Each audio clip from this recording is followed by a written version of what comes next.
तो अब हम ऑडिटोरियम से बाहर निकल गए हैं और अब चलेंगे सन टेम्पल की ओर। ऑडिटोरियम था, ठीक था, आप एक बार आ सकते हैं। ऑडिटोरियम से निकलते ही सामने सूर्य मंदिर है। शाम को 7:30 बजे से लाइट एंड साउंड शो होता है।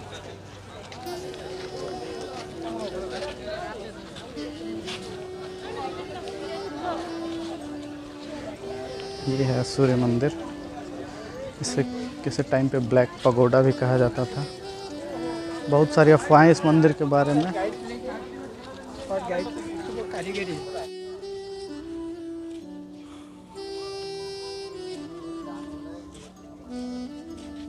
से घुसते टिकट काउंटर है, 40 रुपये का टिकट है। और ये जो है ये सामने सूर्य मंदिर दिखाई दे रहा है। हम उसी की तरफ बढ़ रहे हैं। टिकट हमने ले लिया है काउंटर से, जैसा कि मैंने आपको पहले ही बता दिया था। और अब हम धीरे धीरे मंदिर की तरफ चल रहे हैं। यहाँ से हम टोकन से एंट्री करेंगे।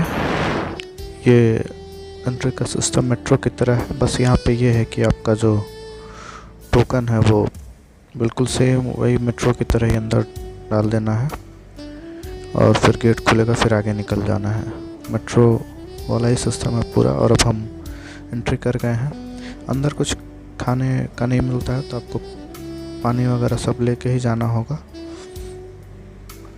तो ये है दोस्तों, सामने सूर्य मंदिर है। बहुत ही पुराना मंदिर है, लगभग 900 के आसपास में बना था ये। बहुत सारी कहानियाँ हैं कि इसके ऊपर बहुत बड़ा चुंबक हुआ करता था जो समुद्र से आने वाले जहाज़ों को खींच ले। और अब हम प्रवेश कर रहे हैं। ये सामने का सारथी का मतलब ये रथ की तरह से है सूर्य मंदिर। तो ये आगे जो है वो 2 शेर बनाए गए हैं खींचने के लिए, और ये सारथी के बैठने का जगह है। तो इस तरह से अभी हम जब किनारे से देखेंगे तो वैसा ही लुक आएगा रथ की तरह से। तो पहले हम इसे सामने से देख लेते हैं। इस पे चारों तरफ दीवारों पे है जो तरह तरह की कलाकृतियाँ बनी हुई हैं, और लोगों के बहुत सारे हंसने के दृश्य हैं इसमें, अलग अलग भंगिमा और भाव से। तो ये रथ के सारथी वाला पोर्शन है, और पीछे जो है वो मतलब राजा के बैठने का स्थान है, जिसे मुख्य रूप से सूर्य मंदिर कहा जाता है। और बिल्कुल ये रथ के आकार का ही इसे बनाया गया है। आप देख रहे हैं मंदिर का काफ़ी हिस्सा जो है वो टूट के गिर चुका है, ख़राब हो चुका है, और लगातार इसका जो है मरम्मत का काम चल रहा है। अब हम इसको पूरी तरह से एक बार चारों तरफ से घूम के देख लेते हैं, जो सारथी वाला पोर्शन है। फिर जो हम इसके बाद इसके आगे बढ़ेंगे। तो ये देखिए, हम इधर से चढ़े थे और फिर वापस हम वहीं आ गए हैं। ये सामने का नज़ारा है, और ये दोनों सामने रथ को खींचने के लिए डंडी टाइप का बनाया गया है। बहुत सारी कलाकृतियाँ इसमें से टूट चुकी हैं, और ये जो भी ये सीढ़ी वगैरह देख रहे हैं, ये आर्कियोलॉजिकल सर्वे ऑफ इंडिया द्वारा इसे दोबारा रिस्टोर किया गया है। और चारों तरफ तरह तरह के चित्र बने हुए हैं, और जो कि बहुत ही सुंदर हैं, और तरह तरह की भाव भंगिमा भी इसमें दिखाई गई है। अब हम नीचे उतर रहे हैं और मुख्य मंदिर की तरफ जा रहे हैं। ये सामने का जो भी आसपास का इसका प्रांगण है, इसका अधिकतर कलाकृति टूट चुका है, तो पता नहीं है कि ये असल में कैसा दिखता था। बहुत सारा इस पर बहुत दिनों से मरम्मत का काम चल रहा है, लेकिन इसे इसके फाइनल मतलब जो असल में था उस तरह से इसे रिस्टोर नहीं किया जा पा रहा है। और कोणार्क जो है, ये इसमें पहिए बने हुए हैं सिंबॉलिक रूप में रथ को खींचने के लिए, और असल में ये सूर्य की स्थिति बताते थे। मौसम समय इन रथ के पहियों को देखकर बताया जा सकता था पुराने टाइम में। और ये अभी भी बिल्कुल सही टाइम और सूर्य की दिशा वगैरह बताते हैं। तो ये अभी भी उतनी ही प्रासंगिक है, महत्वपूर्ण है, जितना ये पुराने टाइम में हुआ करते थे। अब तो हालांकि घड़ी का आविष्कार हो गया है, तो उतनी ज़रूरत नहीं है, लेकिन अभी भी ये बिल्कुल सही स्थिति बताते हैं सूर्य की और ग्रहों की, नक्षत्रों की, सबके लिए इसमें बनाया गया है। ये देखिए, नीचे का हिस्सा तो बचा हुआ है, लेकिन ऊपर से काफ़ी हिस्सा टूट चुका है। और ये जो प्लेन दिख रहा है, ये अलग से पत्थर लगा करके इसे बनाया गया है, और ये असली कलाकृति है। इसमें बहुत सारी कहानियाँ हैं जिनको समझना हमारे बस की बात नहीं है। इसके लिए आर्कियोलॉजी वाले ही इसके बारे में सब कुछ बता सकते हैं। लोग यहाँ पे गाइड वाइड भी करते हैं, तो गाइड कुछ कहानियाँ बताते हैं, लेकिन वो भी उन्हें भी आधी अधूरी ही जानकारी है, पूरी कंप्लीट जानकारी नहीं है। ये जो सामने हाथी दिखा है ये ऊपर से टूट के नीचे गिरा हुआ है, जिसे साइड में सजा कर रखा गया। तो इससे आप अंदाज़ा लगा सकते हैं कि ये कितना बड़ा मंदिर रहा होगा।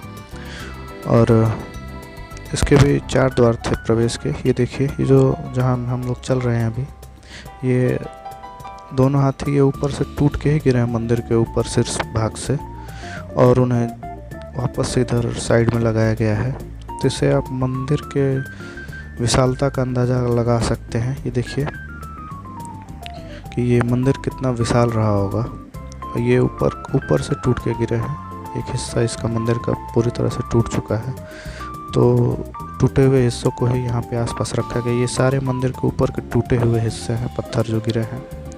और ये देखिए कितने बड़े बड़े सिंह, गजराज टाइप। ये देखिए, ये भी जो ये मंदिर का हिस्सा का ही टूट के गिरा हुआ है, जो इस साइड से गिरा है। तो ये मंदिर काफ़ी बड़ा रहा होगा। ये देखिए इस साइज़ का जो हमें उतना ऊपर छोटा दिखाई दे रहा है, वो टूटने के बाद नीचे हमारे सामने पड़ा हुआ है, वो कितना बड़ा है। मंदिर के टूटे हुए हिस्से हैं। ये मछली और जानवर का करके बनाया गया है। ये देखिए कितनी सुंदर कलाकृति है। ये जो सामने बल्लियाँ दिख रही हैं, ये मंदिर को सपोर्ट करने के लिए ही बनाई गई हैं। और ये दाहिनी साइड से मंदिर का एक पूरा हिस्सा टूट के गिर चुका है, जिसे अगल बगल रखा गया है सजा करके लोगों को दिखाने के लिए। यहाँ से ये हिस्सा पूरा टूट चुका है। यहाँ पत्थर लगा के आर्कियोलॉजिकल सर्वे ने इसे रिस्टोर करने का प्रयास किया है। और ये देखिए कलाकृतियाँ हैं बहुत सारी, यहाँ पे बहुत सी कलाकृतियाँ हैं। और ये रथ के पहिए हर जगह बने हुए हैं, जो कि आजकल उड़ीसा का सिंबल भी है। अगर आप उड़ीसा आइए तो ये सिंबल आपको लगभग हर जगह, होटल जगह जगह पे दिख जाएंगे। रेलवे स्टेशन, होटल, छोटे मोटे शहरों, बड़े शहरों, हर जगह ये रथ के पहिए लगे हुए हैं। इससे इनके महत्व को समझा जा सकता है कि ये कितने इम्पोर्टेंट हैं।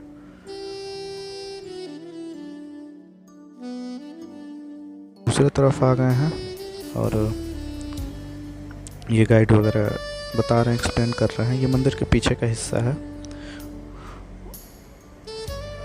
और अब हम मंदिर के फिर से जिधर से हमने एंट्री किया था, हम वापस से उसकी तरफ बढ़ते जा रहे हैं।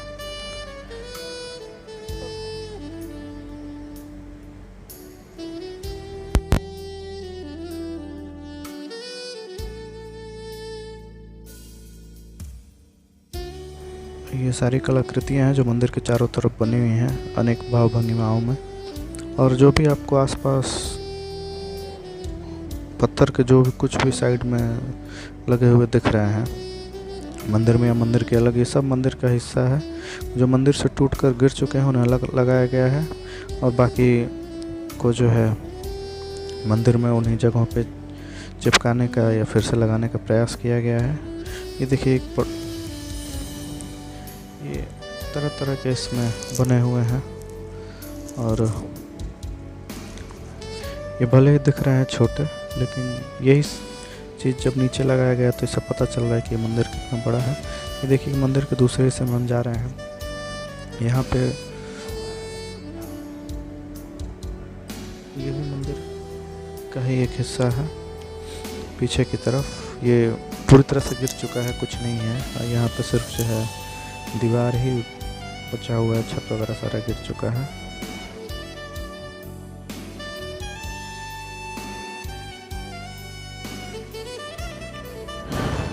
लोग यहाँ आ रहे हैं, इसे शायद ये राधा कृष्ण का मंदिर बता रहे थे यहाँ के लोग, यहाँ के जो लोकल गाइड हैं। लेकिन कुछ है नहीं इसमें देखने के लिए। ये पूरी तरह से खाली पड़ा हुआ, सारी मूर्तियाँ वगैरह निकाल ली गई हैं या फिर चोरी हो गई होंगी, जो कुछ भी हो। और सामने एक छोटा सा गेट है जो गवर्नमेंट द्वारा लगाया गया है ताकि कोई अंदर ना जाए। और बस एक छोटी सी मूर्ति बची है, बाकी यहाँ देखने के लिए कुछ नहीं बचा है। तो अब हम यहाँ से बाहर निकल रहे हैं।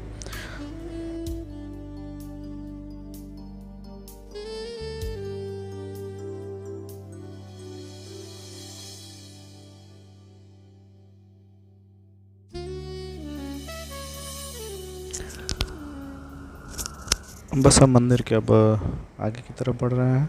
ये मंदिर का एक और गेट है, यहाँ भी रथ के पहिए बने हुए हैं और तरह तरह की कलाकृतियाँ भी यहाँ पे बनाई गई हैं, की गई हैं, जो हमारी समझ से बाहर है। ये मंदिर का एक हिस्सा जो टूट के गिर चुका है, इसमें दोबारा से पत्थर लगा के इसको बचाने का प्रयास किया गया है।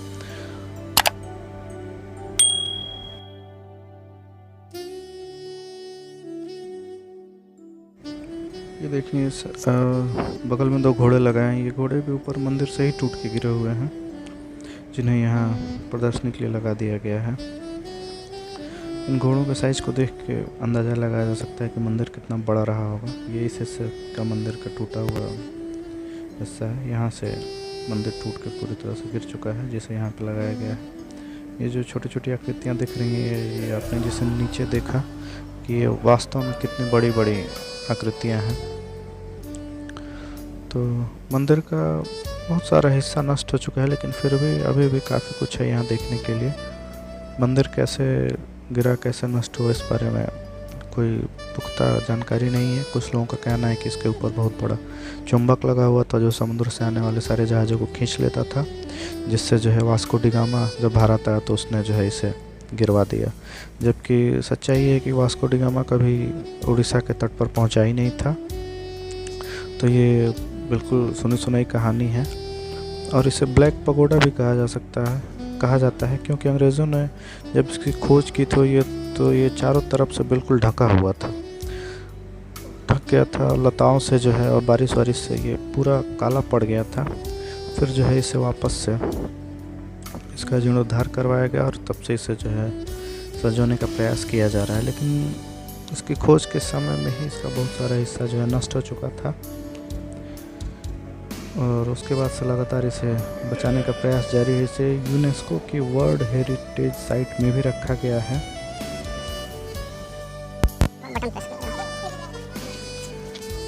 अब हम बाहर निकल रहे हैं मंदिर से और इसे थोड़ा सा बाहर निकल के भी देखेंगे कि इसके आसपास क्या है। और यहाँ रात में भी बहुत सारा नाइट शो वगैरह किया जाता है गवर्नमेंट द्वारा।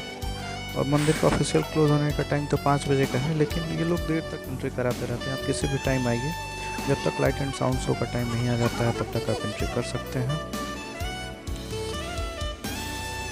अब हम मंदिर से बाहर निकल गए हैं बिल्कुल, और मंदिर को थोड़ा दूर से भी देख लेंगे।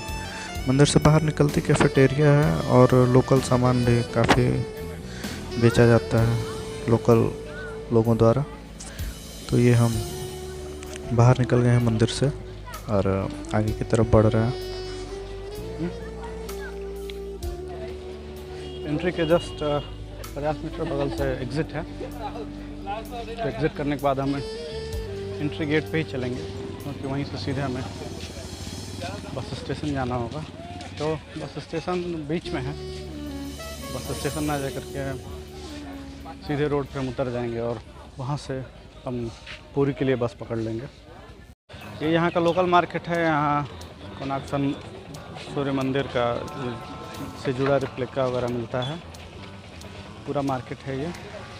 खाने पीने की चीज़ें भी यहाँ पे अच्छी खासी हैं, लेकिन यहाँ से लेने से अच्छा एक बेहतर है कि आप जो है पूरी में लें। पूरी में चीज़ें ज़्यादा सस्ती हैं, तो पूरी से ख़रीदना ज़्यादा बेहतर होगा। ये इधर का पूरा मार्केट है।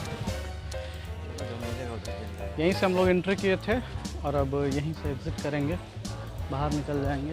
ये सामने सूर्य मंदिर था और हम इसी ऑडिटोरियम से होकर निकले थे। यहाँ पे सूर्य मंदिर के बारे में बताया गया। जिनके पास वक्त नहीं है लाइट एंड शो देखने का, वो यहाँ आ सकते हैं।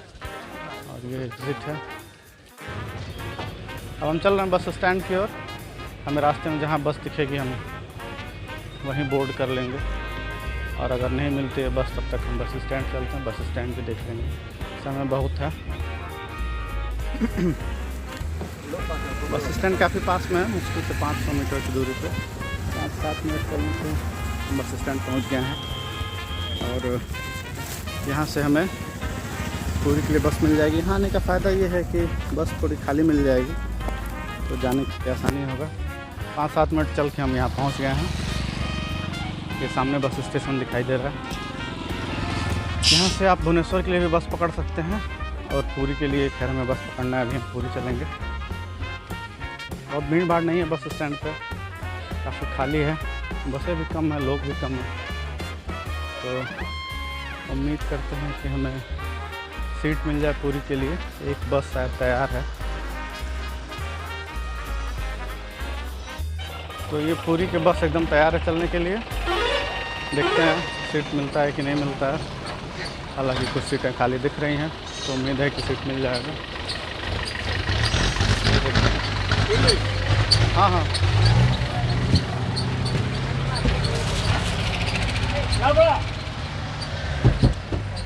तुरंत बस मिल गई है और तुरंत बस चलने भी लगी है। तो होपफुली हम लोग आधे घंटे में पूरी पहुंच जाएंगे। और फिलहाल बस खाली है।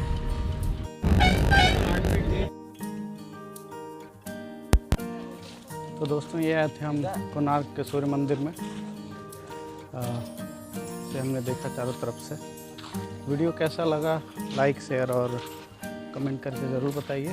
और पूरा वीडियो देखने के लिए बहुत बहुत धन्यवाद आपका। मिलते हैं अगले वीडियो में किसी नए जगह के साथ। तब तक के लिए टाटा बाय बाय।